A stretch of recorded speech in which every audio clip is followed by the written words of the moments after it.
ଆଜି ଆପଣମାନେ ଦେଖିବାକୁ ପାଇବେ ମାୟା ଓ ମମତା ସିରିଏଲରେ। ମୁନମୁନ କହିବ, ନାଟକ କରନି ପଲ୍ଲବୀ, ମୁଁ ଭଲ ଭାବରେ ଦେଖିପାରୁଛି ନା, ମୋ କଥା ତୁ ଠିକ୍ସେ ଶୁଣୁଛୁ ନା, ତୁ ଠିକ୍ସେ ବହି ପଢ଼ୁଛୁ, ତୁ ରାଜଙ୍କ ବିଷୟରେ କିଛି ଚିନ୍ତା କଲୁଣି ନା ନାହିଁ? ପଲ୍ଲବୀ କହିବ, ଯେବେଠୁ ମୋ ଭିତରେ କଥା ହେଲା ତା ପରଠୁ ମୁଁ ରାଜକୁ ନୋଟିସ୍ କଲି, ଆଉ ତାପରେ ମୁଁ ରିଲାଇଜ୍ କଲି ରାଜ ପାଖରେ ଏତେ ଭଲ ଗୁଣ ଅଛି ଯେ ମୁଁ ତାଙ୍କୁ କେବେ ବି ନୋଟିସ୍ କରୁନଥିଲି।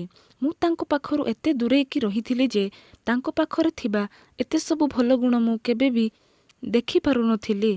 ତାଙ୍କ ସହିତ ମୁଁ ଖୁବ୍ ଡ୍ରାଇଲି କଥା ହେଉଥିଲି। ମୁନମୁନ କହିବ, କେବଳ ରାଜ ନୁହନ୍ତି, ତ ଆଖିକୁ ତ କେହି ବି ପୁଅ ଦେଖାଯାଆନ୍ତି, ଆଉ ତାର କାରଣ ହେଉଛି କି ତୁ ଏବେ ବି ଜିଜୁଙ୍କୁ ଲଭ୍ କରୁଛୁ।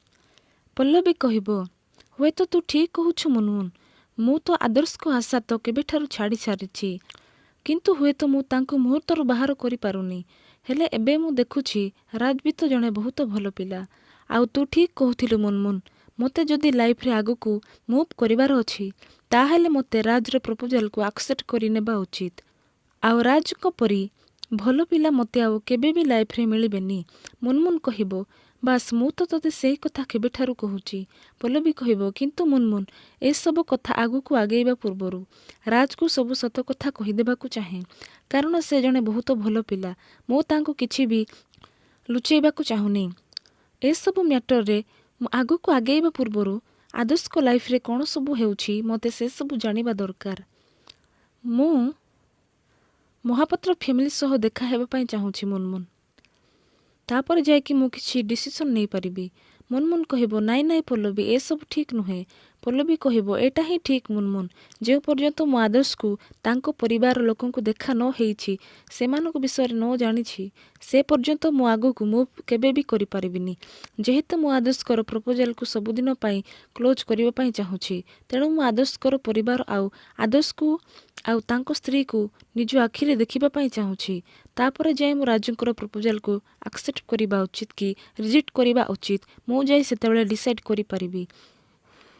ତାପରେ ସକାଳେ ହୋଇଯିବ। ପଲ୍ଲବୀ ଅଫିସ୍ ଯାଇ ବାହାରିବ। ମୁନମୁନ ଟିଫିନ୍ ଆଣିଦେବ ଆଉ କହିବ, ହେଇ ନେ ଟିଫିନ୍, ନେ ସବୁଯାକ ଖାଇବୁ ହେଲା, ମନେ ପକେଇକି ଖାଇବୁ, କିଛି ବି ଛାଡ଼ିବୁନି।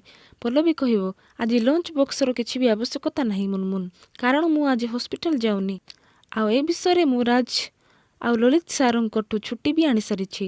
ଆଉ ଆଜି କାର୍ ସର୍ଭିସିଂ ହୋଇସାରିଲା ପରେ ଇଭିନିଂରେ ଆସି ରାଜ କାର୍ ଦେଇଯିବ। ମୁନମୁନ କହିବ, ତାହେଲେ ତୁ ବି କୁଆଡ଼େ ଯିବା ପାଇଁ ବାହାରିଛୁ? ପଲ୍ଲବୀ କହିବ, ମହାପାତ୍ର ଫ୍ୟାମିଲିକୁ ଯିବି। ମୁନମୁନ କହିବ, ଏଇ ଏବେ ଏବେ ତୁ ରାଜଙ୍କ ବିଷୟରେ ଚିନ୍ତା କରିବା ଆରମ୍ଭ କରିଛୁ, ତାହେଲେ ତୁ ପୁଣି ଏସବୁ କରି ତୁ ସେଇ 8 ବର୍ଷ ତଳକୁ ଫେରିଯିବା ପାଇଁ ଚାହୁଁଛୁ? ପଲ୍ଲବୀ କହିବ, ନାହିଁ ମୁନମୁନ, ରାଜଙ୍କ ବିଷୟରେ କୌଣସି ବି ଡିସିସନ୍ ନେବା ପୂର୍ବରୁ ମୋତେ ଏସବୁ ବିଷୟରେ ଜାଣିବା ଦରକାର, କାରଣ ମୁଁ ଯଦି ରାଜକୁ କମିଟ୍ କରିଦିଏ ଆଉ କାଲି ସକାଳେ ଆଦର୍ଶ ଆସି ମୋ ସାମ୍ନାରେ ଛିଡ଼ା ହୋଇଯାଆନ୍ତି, ସେତେବେଳେ ନା ମୁଁ ଆଦର୍ଶକୁ ନା ମୁଁ ରାଜକୁ କାହାକୁ ବି ଜଷ୍ଟିସ୍ ଦେଇପାରିବିନି। ଆଦର୍ଶଙ୍କର ଚାପ୍ଟରକୁ ସବୁଦିନ ପାଇଁ କ୍ଲୋଜ୍ କରିବା ପୂର୍ବରୁ ତାଙ୍କ ବିଷୟରେ ସବୁକିଛି ଜାଣିବା ଦରକାର। ଆଦର୍ଶ ସହ ତାଙ୍କ ପରିବାରକୁ ମୁଁ ନିଜ ଆଖିରେ ଦେଖି ସାରିଲା ପରେ ତାପରେ ଯାଇ ମୁଁ ଡିସାଇଡ୍ କରିବି ଯେ ମୁଁ ଆଗକୁ ମୁଭ୍ କରିବି କି ନାହିଁ, କହି ପଲ୍ଲବୀ ସେଠାରୁ ଚାଲିଯିବ। ଏପଟେ ମହାପାତ୍ର ପରିବାର ସମସ୍ତେ ମନ୍ଦିରକୁ ଆସିଥିବେ। ଟଙ୍କା ମନ୍ଦିରର ଉନ୍ନତି ପାଇଁ କହି ନନାଙ୍କୁ ଟଙ୍କା ଦେବେ। ନନା କହିବ, ଭଗବାନ ବାଲୁକି ଚରଣକୁ କୃପା ଆପଣଙ୍କ ପରିବାର ଉପରେ ସବୁବେଳେ ଥାଉ। ମାୟା ଭଗବାନଙ୍କୁ ମନେ ମନେ ପ୍ରାର୍ଥନା କରିବ, ତମକୁ ବହୁତ ଧନ୍ୟବାଦ ପ୍ରଭୁ, ତମେ ଆଦବିକୁ ଭଲରେ ଭଲରେ ଘରକୁ ଫେରି ଆଣିଲ, ଆଉ ତା ଦେହ ବି ଭଲ କରିଦେଲ। ବାକି ରହିଲା ଆଦର୍ଶର କଥା, ତା ବାହାଘର ଯେମିତି ଭଲରେ ଭଲରେ ହେଇଯାଉ, ଆଉ ଗୋଟିଏ ଯୋଗରେ କନ୍ୟା ଯେମିତି ଖୁବ୍ ଶୀଘ୍ର ତାକୁ ମିଳିଯାଉ, ମୋ ପରିବାର ସଜାଡ଼ି ହେଇଯାଉ। ମମତା କହିବ, ପ୍ରଭୁ ରାଜ ସହିତ ପଲ୍ଲବୀର ଯେମିତି କୌଣସି ପ୍ରେମ ସମ୍ପର୍କ ନଥାଉ। ପଲ୍ଲବୀ ଆଦର୍ଶର ପତ୍ନୀ ଭାବେ ମହାପାତ୍ର ପରିବାରକୁ ଫେରିବା ନିହାତି ଦରକାର ପ୍ରଭୁ। ଆଉ ଏସବୁ ସେତେବେଳେ ସମ୍ଭବ ହେବ ଯେତେବେଳେ ଆଦର୍ଶ ଆଉ ପଲ୍ଲବୀ ଦୁଇଜଣଙ୍କ ଉପରେ ଆପଣଙ୍କର ଆଶୀର୍ବାଦ ରହିବ। ଆଦର୍ଶ କହିବ, ମୋ ଉପରେ ତୁମର କୌଣସି ଆଶୀର୍ବାଦ ଦରକାର ନାହିଁ ପ୍ରଭୁ, ଯାହା ବି ଆଶୀର୍ବାଦ ଦେବାର ଅଛି ତୁମେ ମୋ ଝିଅ ଆଦବିକୁ ଦିଅ। ମୋ ଝିଅର ଖୁସି ମୋ ଜୀବନର ଏକମାତ୍ର ଲକ୍ଷ୍ୟ, ତେଣୁ ସେ ଯେମିତି ଖୁସିରେ ରହୁ, ମୋର କେବଳ ସେତିକି ଦରକାର ପ୍ରଭୁ।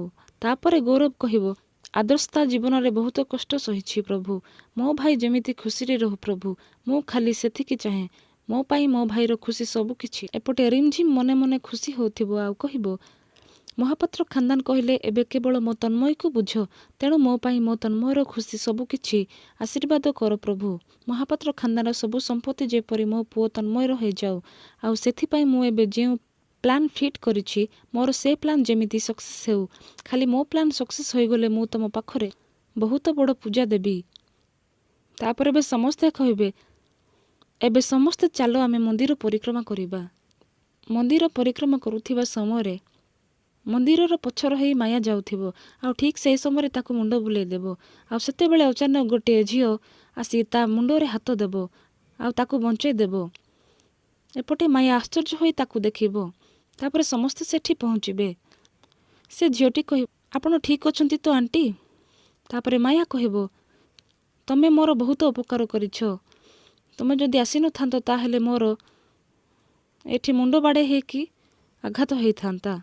ଏପଟେ ଆଦର୍ଶ କହିବ ସେ ଝିଅକୁ, ଆପଣଙ୍କୁ ବହୁତ ବହୁତ ଧନ୍ୟବାଦ। ସେ ଝିଅଟି କହିବ ଆଦର୍ଶକୁ, ଆପଣ ଆଦର୍ଶ ମହାପାତ୍ର ନା? ମୁଁ ଆପଣଙ୍କ ବିଷୟରେ ବହୁତ କିଛି ଶୁଣିଛି। ଆପଣଙ୍କ ୱାଇଫ୍ର ଡେଥ୍ ହେଲା ପରେ ବି ଆପଣ ମ୍ୟାରେଜ୍ କରିବାକୁ ରାଜି ହେଉନାହାନ୍ତି। ସତରେ ଆପଣ ଯେଉଁ ଝିଅକୁ ବି ମ୍ୟାରେଜ୍ କରିବେ ସେ ବହୁତ ଲକି ହେଇଥିବେ ନା? ତାପରେ ସମସ୍ତେ ଆଶ୍ଚର୍ଯ୍ୟ ହୋଇଯିବେ, ଆଉ ସେ ଝିଅ ସେ ମନ୍ଦିରରୁ ଚାଲିଯିବ। ତ ଦର୍ଶକ ବନ୍ଧୁ, ଆଜିର ଏପିସୋଡ଼ ଆପଣମାନଙ୍କୁ କେମିତି ଲାଗିଲା ଆପଣ କମେଣ୍ଟ ସେକ୍ସନରେ ନିଶ୍ଚୟ ଜଣାନ୍ତୁ।